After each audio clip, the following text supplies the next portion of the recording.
Well, good afternoon, everyone.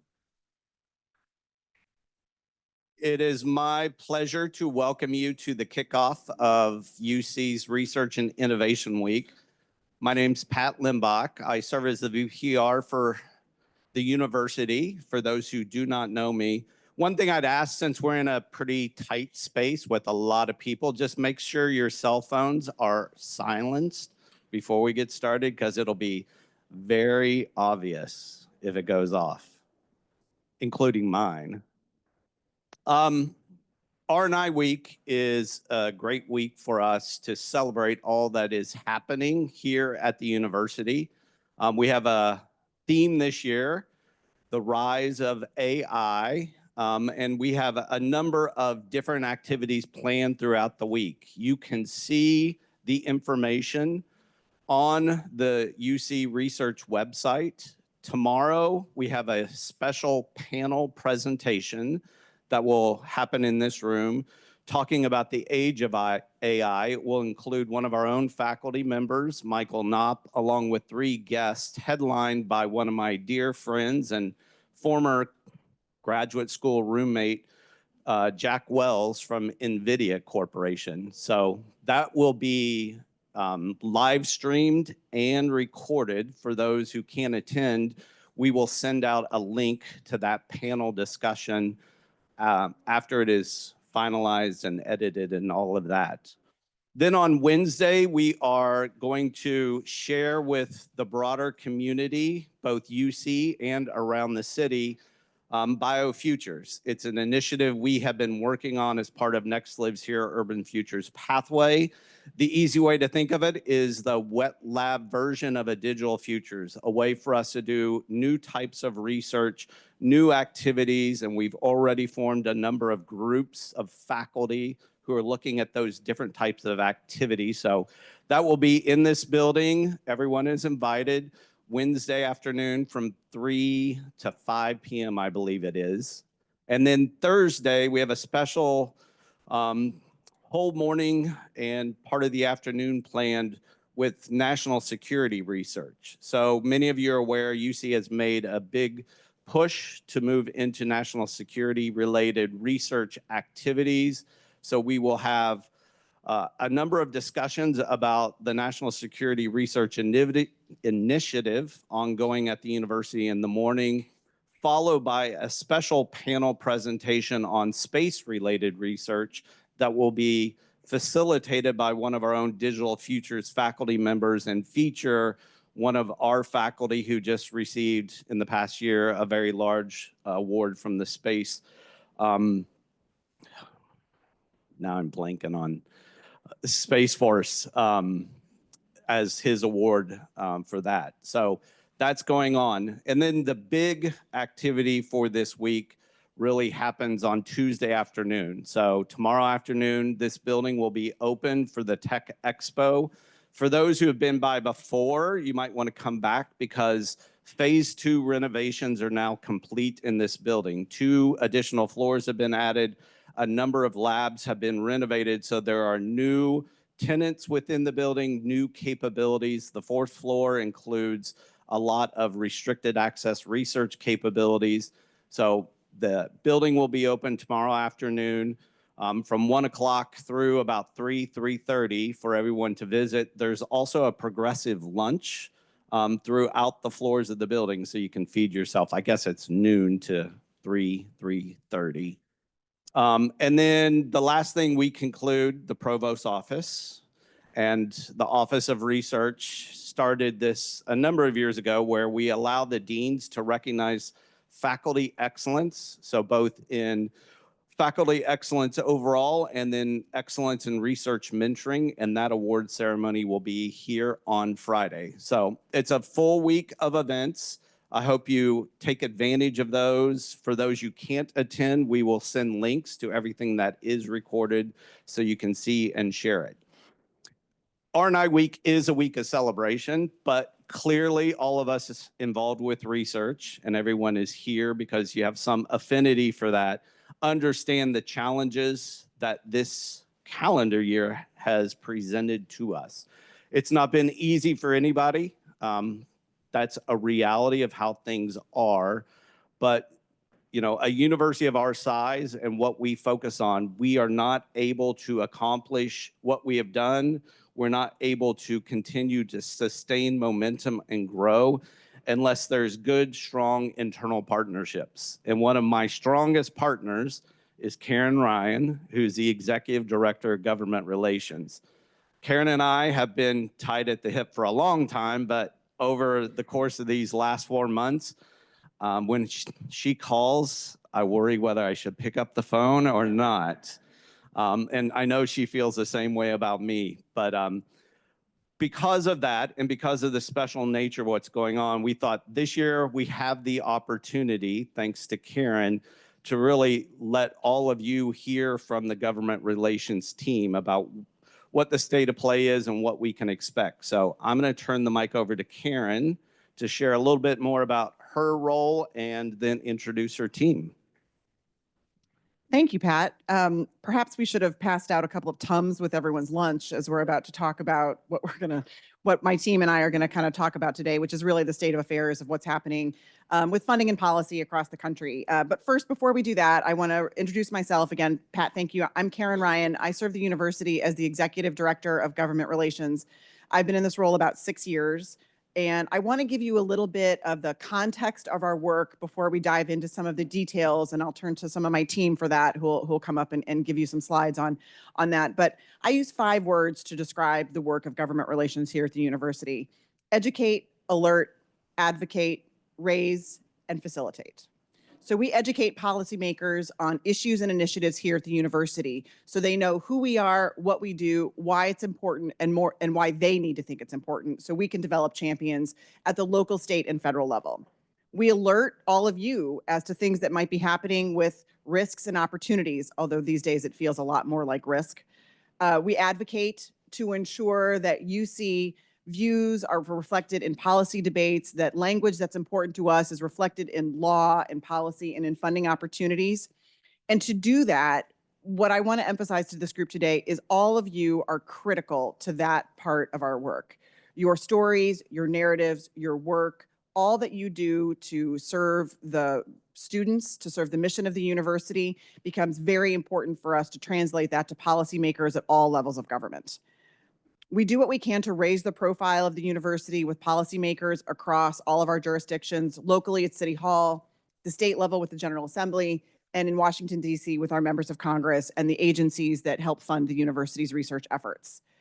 What's very important is that if you would like to engage with an elected official, or you think that there might be some help to be gained, or you want to highlight the work that you do, please contact my office first. We are here to serve all of you in that capacity. Very important to kind of open those partnerships here internally first before we can then turn externally to have some of those conversations. And lastly, we facilitate campus visits. We facilitate campus visits from congressional staff, from members of Congress who are here locally. We do so across with the General Assembly and members of City Hall and in Hamilton County. And so let us know if you've got some great, cool stuff going on. We can use that as an opportunity to raise the profile with the university, which is one of the first words I used. So again, as Pat indicated, these are unprecedented and uncertain times for all of us. We have resources available, and we want to share the latest developments about what's happening, especially at the federal level, with all of you. And to do so, I'd want to bring up one of the members of my team. His name is Otto Katt. I think many of you have had the opportunity to either meet and or work with him across your work. So Otto serves as the Workforce Practice Group Chair with Lewis Burke and Associates, who is our team in Washington, D.C. So if you're on a call with Otto or Griffin or anyone else from Lewis Burke, you should assume that you are on the phone with my office, because we all work together as a team.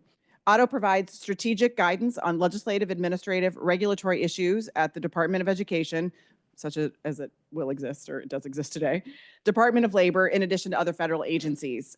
Before joining Lewis Burke, Otto served as the education advisor for Representative Phil Rowe, a member of the House and Education Workforce Committee. While he was there, he proposed and developed education and workforce development policies for the member of Congress. His issue expertise is K through 12 STEM education policy, higher education policy, workforce development policy, federal research policy, and student financial aid, really the business of higher education. So with that, please join me in welcoming Otto Katt. Thanks, Karen. So really appreciate this opportunity. Have about 10 minutes to talk about the very little that's going on federally, and happy to answer questions after the luncheon. So with that, we will proceed. This slide here is just a real attempt to distill the many headlines, the many impacts that you all are facing day to day in your work. So on the executive orders, we are at 130 plus executive orders touching almost any issue imaginable. Appropriate for this conversation today. Just last week, we had many executive orders on artificial intelligence, but also seeing a lot of impacts on immigration, civil rights, education, all grounded in 200 plus lawsuits challenging many of these executive orders and the agency efforts that are attempting to put into implementation of these executive orders. On the budget appropriation side, the federal government is funded through September 30th. Real questions about how these agencies now will spend this funding that Congress has sent them. We are in the process of fiscal year 26 process. We've submitted these requests, many of them reflective of the work that you all pursue every day. Reconciliation, super DC wonky word, but this is what Congress is explicitly focused on right now. This is how Congress is going to attempt to enact the president's proposals around tax cuts and talking about real significant amounts of funding, somewhere in the range of $5 trillion. On the agency personnel side, many of you are experiencing firsthand the reduction in forces that agencies are seeing. We'll touch on that in a slide upcoming. Many of you have, again, experienced the unfortunate challenges around grant cancellations. I know, Pat alluded to the conversations that he and Karen have about, do I want to pick up this call? I mean, real concerns around what is the future of facilities and administrative policy, really has undergirded the federal academia partnership over the last 80 years. If I just had bad news, I don't think I'd be invited back. So I do want to allude to there are some opportunity spaces. Tomorrow is the 100th day of this administration. I know it's felt like closer to 1,000. But we are starting to see some of these opportunity spaces emerge. Some agencies are starting to get their funding opportunities out. Litigation has forestalled efforts to implement either F&A policy changes or at the Department of Education, some of their changes there. And we've certainly heard from policymakers, both in the agencies and on the Hill, of, yes, there are going to be opportunities to rethink, rebuild. It's still, early in that process. This slide is an attempt to pictorially represent just the plethora, flooding the zone of everything we've seen from immigration challenges, everything we've seen at some agencies literally seeing 99% of their staff put on administrative leave or fired. On the grant cancellation side, some of you may recognize the one at the bottom. That's from the Health and Human Services, the 3,000 plus grants totaling $10 billion that have been attempted to be canceled. At the top is the DOJ wall of receipts. Again, calling out, this is a, now official government website. Some of you may recognize the letterhead here to the Columbia University. Again, a world now where particular institutions are being called out and targeted. Again, don't have to, for some of you experiencing direct hand the challenges at the National Science Foundation, hundreds of millions of dollars and hundreds of grants canceled there. So there's a lot going on, and it's not just one threat. It's not just threat to research funding. It's not just threats to, again, this partnership that has undergirded academic higher ed research. It's many of you having students who are fearful about, if I leave the country, will I be able to come back? And complicating all of this is, again, litigation where, court steps in and then an appeal is fired. So really do empathize with just the uncertainty that many of you are experiencing. So with all that, though, we are, again, trying to operate where normalcy still exists, and at least in that limited space, we are proceeding, and Congress is proceeding with how will we fund the government in fiscal year 2026. They are pursuing as traditional processes as possible. Again, as Karen said, we can't advocate for the things that you care about unless we know your stories and know your work. So if that's funding at NIH, if that's funding at DOE, if that's student aid grants, that's our job to raise our hands to our members of Congress and say, this directly impacts your constituents. So we will expect to see a president's budget request that will be, pretty horrific in its proposals, extremely delayed. Passbacks, again, some of these phrases, you could not, nobody outside of DC would know, but in an information vacuum, we just see so much more attention to these efforts. So yes, real concerns that right now there are significant proposed cuts that would touch upon every agency. And I'll close at the bottom here. We do expect more cuts to be proposed. Really challenging, particularly in the arts and humanities, where that being one of the agencies where we have seen 99% proposed cuts to staffing. So shifting a little bit more into the opportunity space, a lot of your experience does relate to how do I frame my work in this new environment. And so, there are going to be some opportunities here. I think certainly, some of those national security conversations later on this week will certainly be a frame that should, where it makes sense, be adopted.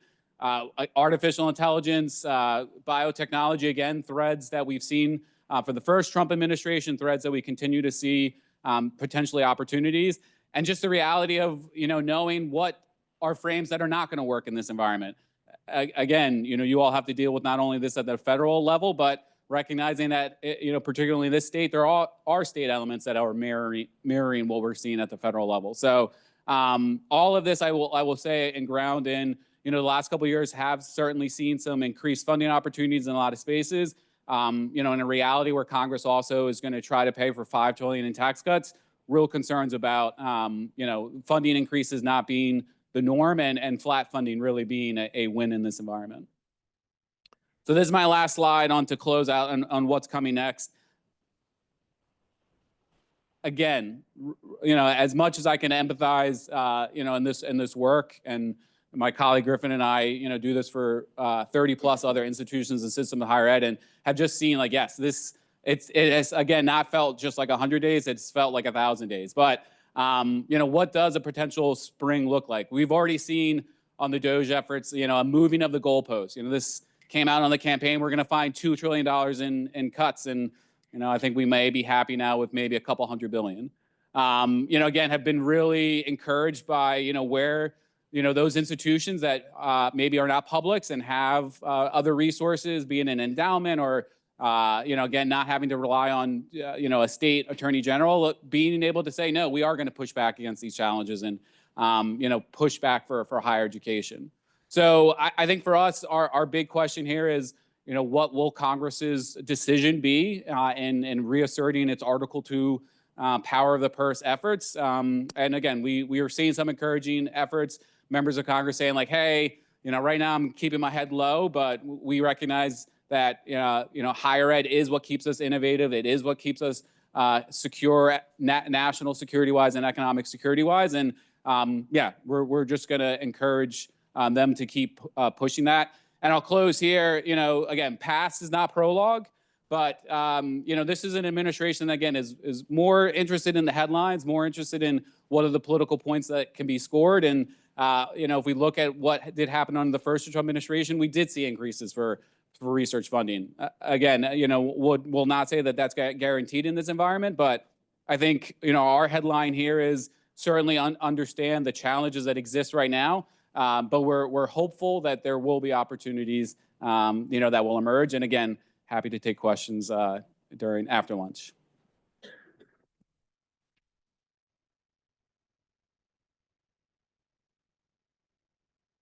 Thank you so much, Otto, and thank you, Karen, for you and your team, Otto, for all that you and Louis Burke do. Many of us, as Otto mentioned, work quite closely with the team in Washington, D.C., and they're very important for us, and we don't blame you for everything. Don't worry. One of the traditions we started with this annual State of Research Luncheon is to get away from you having to listen to me drone on and on with a bunch of slides. Instead, I think it makes much more sense for you in the audience to hear from just a representative sample of our talented researchers.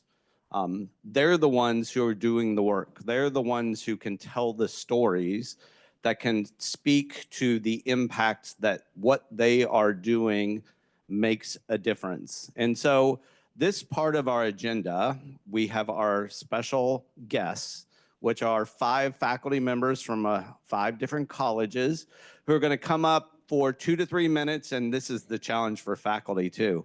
No slides, and share with you their story very briefly. So the first person I'm going to ask to come up is Christy Swift.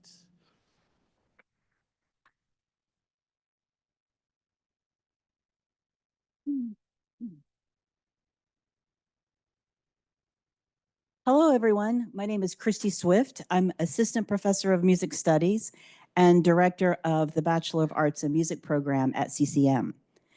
My current research project is thinking about music history, textbooks, and the canon, in which I create a new critical framework for evaluating our most public books, textbooks. Anyone educated in a North American school has likely engaged with one. I show how they were used in the 18th century to teach ethics and morals to young children, became large publishing houses in the 19th, constructed curriculums in the 20th, and became objects of political discourse, banned by school boards, censored by officials, and widely critiqued by educators, students, and the general public in the 21st century. Using music history textbooks as case studies and my findings in sources in newly discovered archives, I argue that these texts have educated generations of musicians on whose music we should perform, listen to, and most importantly, value. I look behind the scenes at the multivalent voices, authors, editors, reviewers, instructors, and students, and the challenges they faced in making decisions.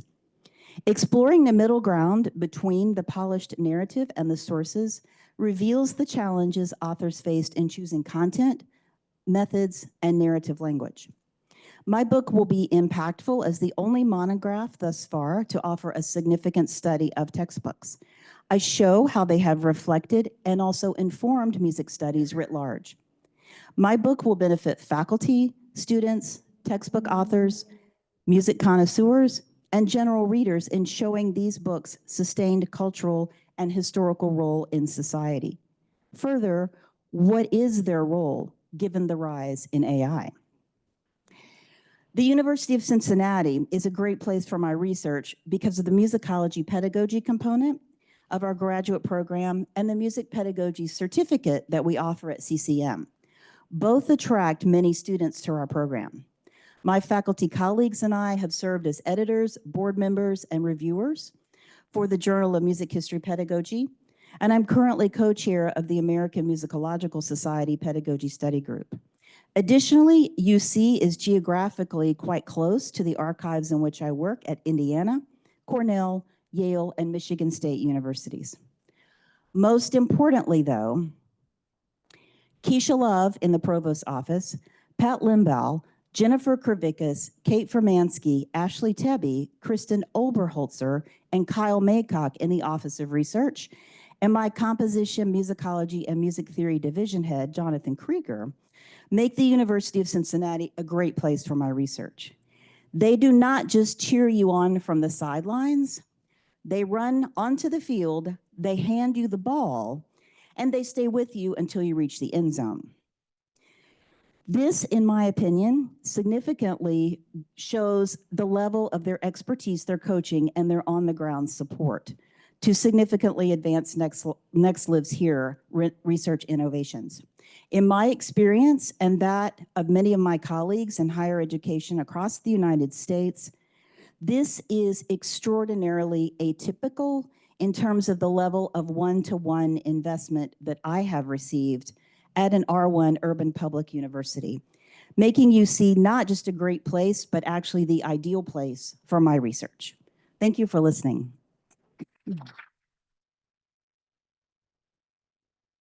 Thank you, Christy. Next, we have Malbing Tu.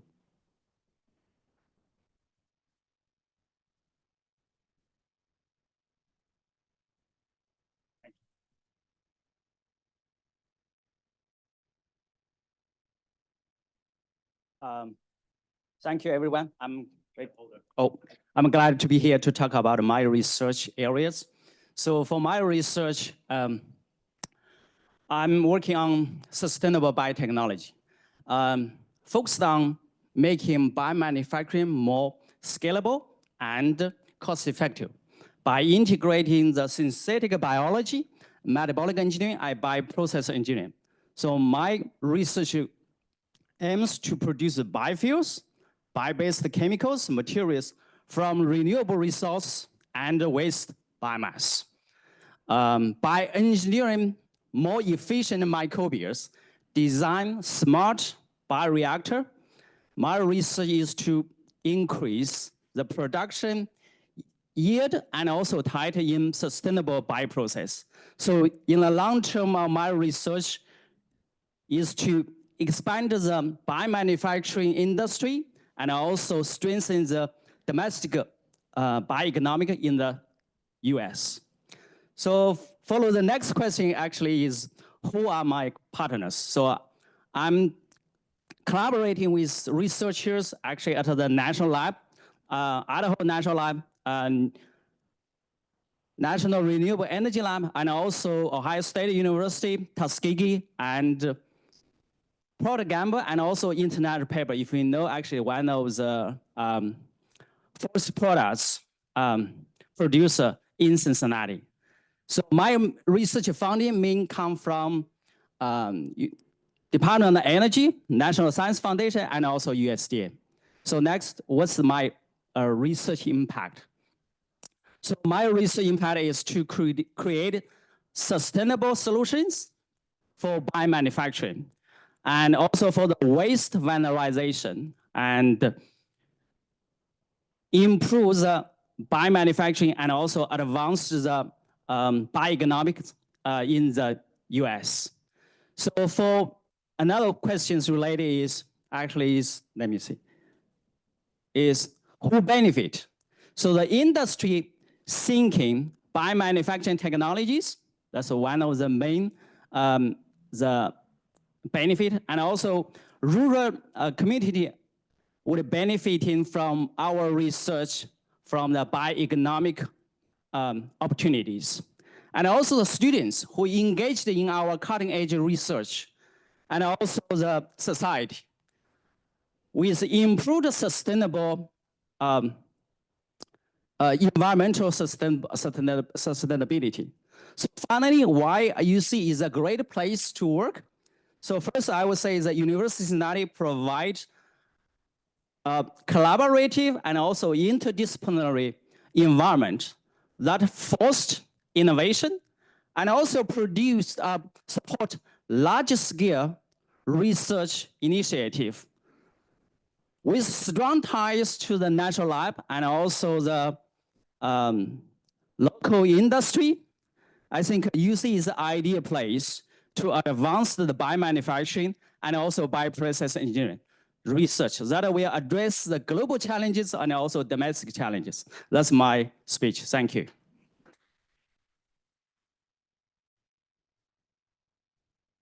Thank you, Malving.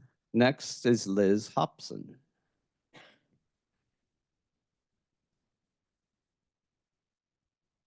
Thanks. Hi, everybody. I'm an associate professor in the biology department, and I work on animal sociality and cognition.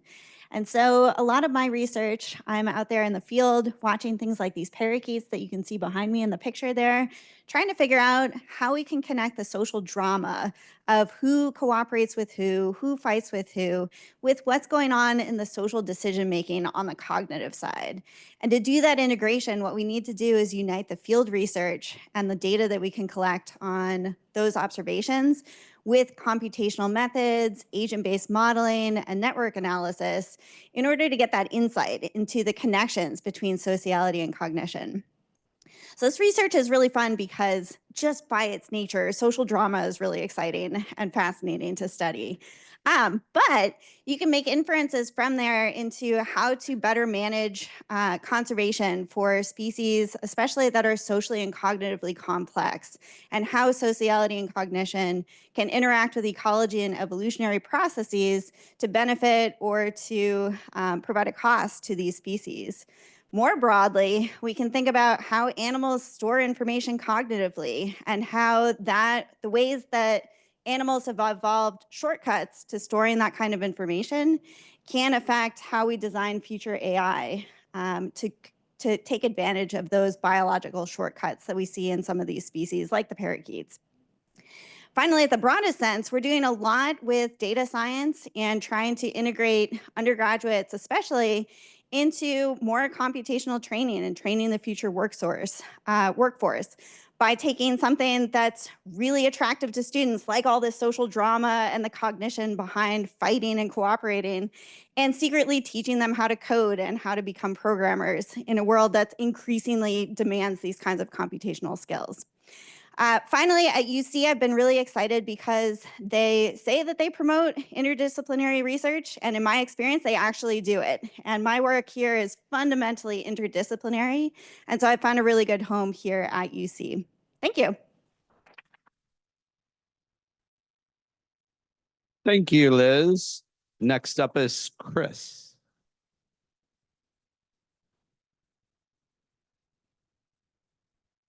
Thank you very much, Pat. My name is Chris Platts. I'm an assistant professor of art history in the College of DAP, and I feel especially naked up here without my slides. As any art historian will tell you, without your own slides, you feel a little bit more nervous.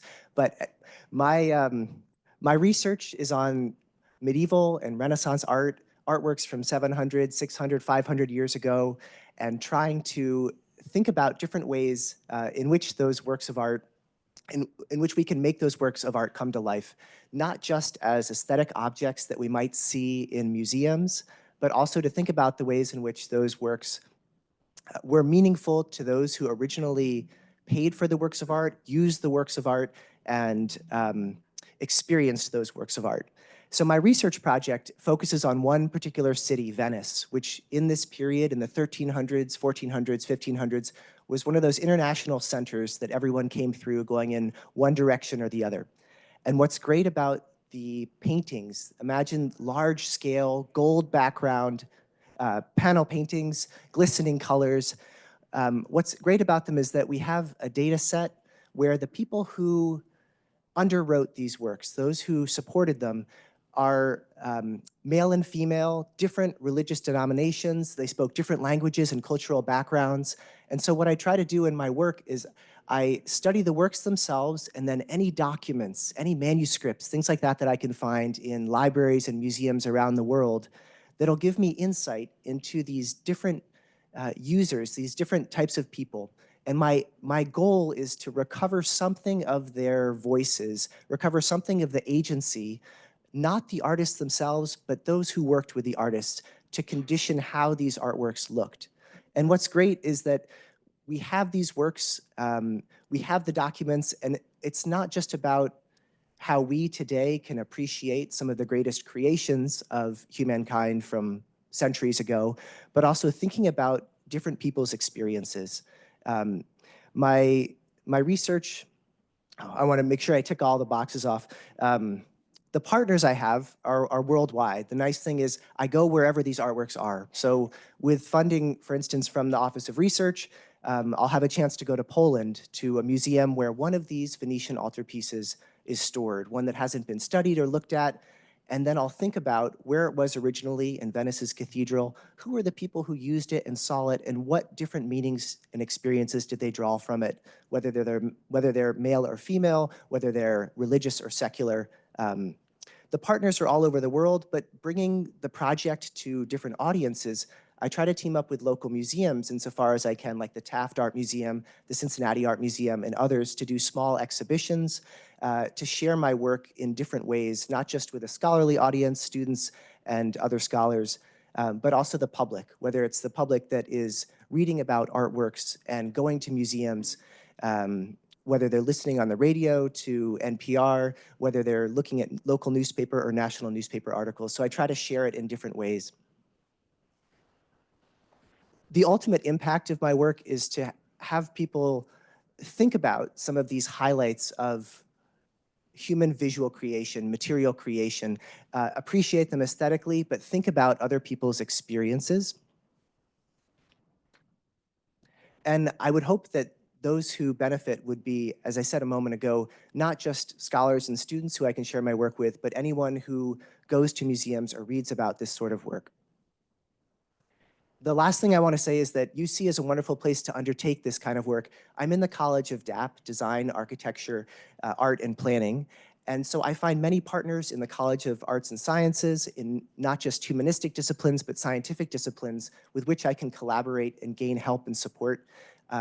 It's a wonderful place because it's not just the moral and financial support of places like the Office of Research or the College of DAP, but it's from like-minded souls, it's from students, it's from staff and faculty who give me the support to keep going with this project. And so I appreciate the Office of Research in particular, and it's just wonderful to be able to undertake this early in my career here at the University of Cincinnati. Thank you. Thank you, Chris. Jennifer.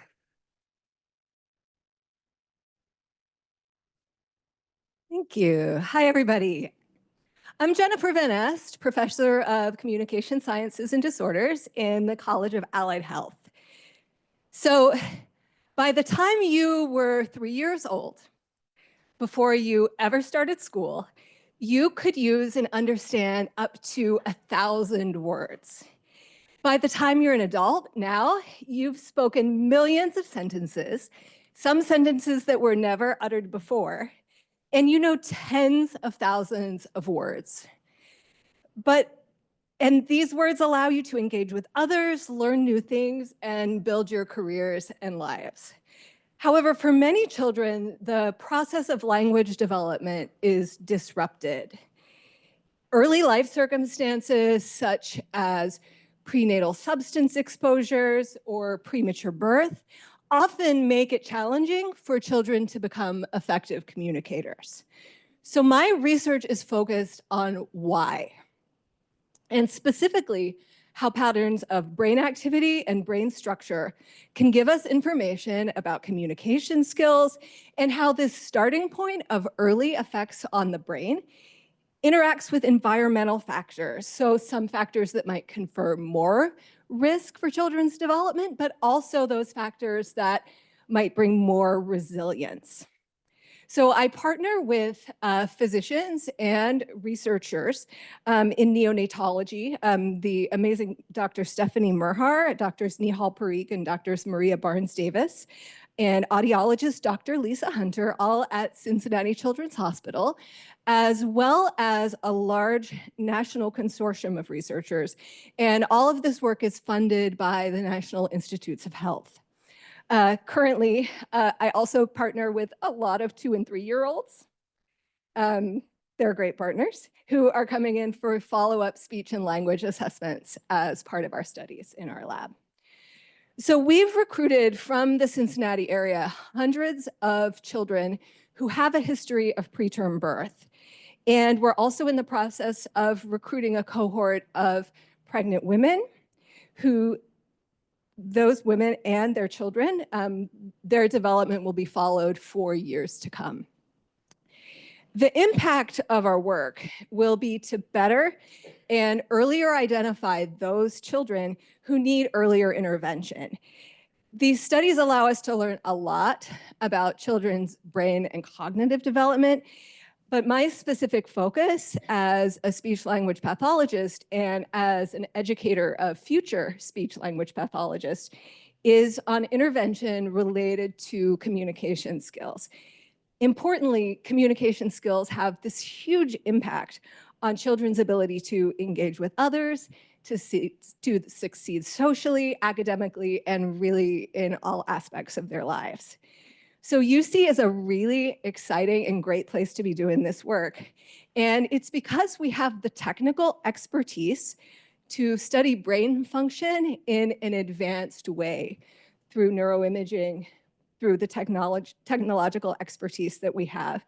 Then we also have the healthcare expertise in the College of Allied Health, in the College of Medicine, and connections to the community that will help us ultimately put our research findings into practice. Thank you, Jennifer. Let's thank all 5 faculty once again for sharing their stories. I always like to say one of the best parts about this role, one I never really understood until I started it 9 years ago, is just the breadth and depth of research across all of our colleges, all of our campuses. There's so much going on here, it's hard to keep up, but thanks to all of you for making the time today, and thanks to all the other faculty that are out there and other scholars and researchers for making you see what it is. Speaking of which, on your table, you should see that there's a little QR code.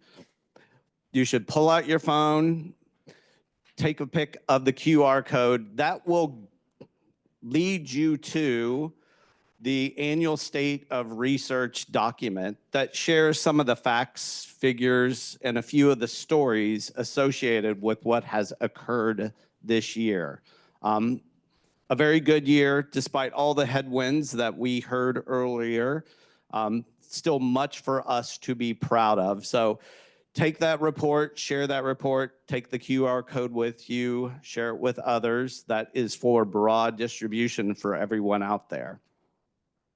The last thing we want to do, it's a little different, but we started a program. So Interim Provost Nelson and I, when she was Provost Nelson, were working with President Pinto to develop a couple of new initiatives as part of Next Lives Here. And one of those initiatives was the Society and Culture Initiative.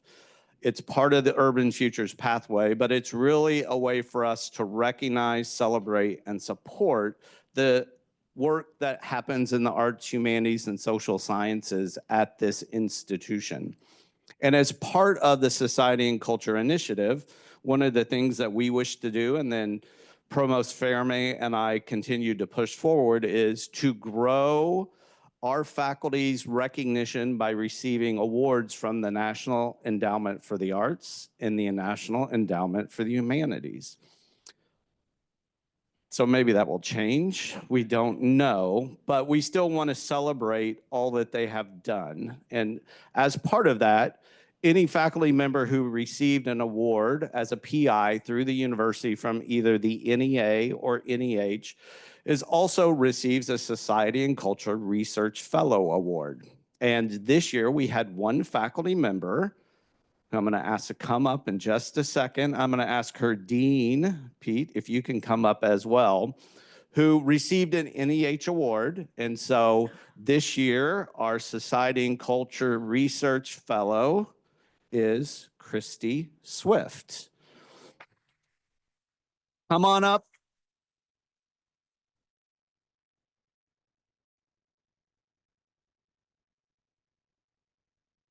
So, Pete, you get the pleasure of handing Christy the big check and getting the picture. You do. Smile for the camera. Congratulations, Christy. That's yours. That is yours. Go. One thing I want to point out, Christy and then our 2 awardees from last year, well, one awardee from the NEH learned earlier this year that their NEH funding had been cut. That does not stop them from being a Society and Culture Research Fellow, so they still have their funding. And in fact, what we are doing for Christy, we talked about this, is providing some additional funds because she had already, her and her co-investigators have put together a program for this summer that was at risk due to those funding cuts. So we're going to support that to ensure that your good work and the work that you received very competitive funding for can continue forward. So best of luck and congratulations. And then the other thing I want to point out to those in the room about Society and Culture is we will still continue Society and Culture Research Fellows. We will be rethinking that program and the recognition that goes along with it due to these changes that are occurring. I don't want to get too overly dramatic in one direction or another, because who knows what things will be like in 4 to 5 years. But this is an important program and one that we will continue even if the NEH has changed some of its focus and we're still awaiting word on the NEA.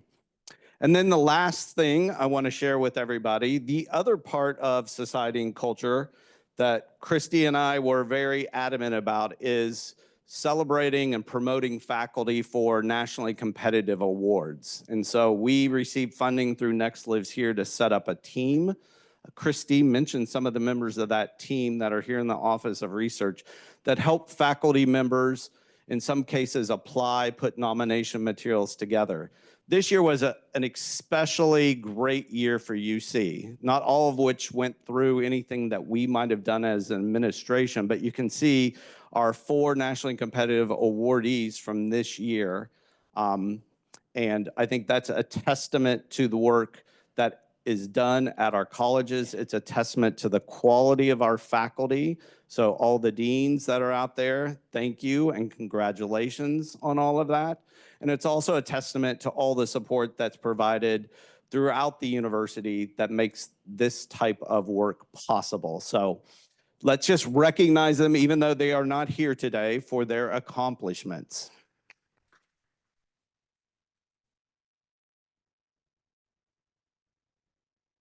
And with that, I will pass along the reminder that Otto mentioned. Anyone that would like to meet with Otto or Griffin, raise your hand up high, or Karen or Mark is hiding over in the corner on Karen's team as well.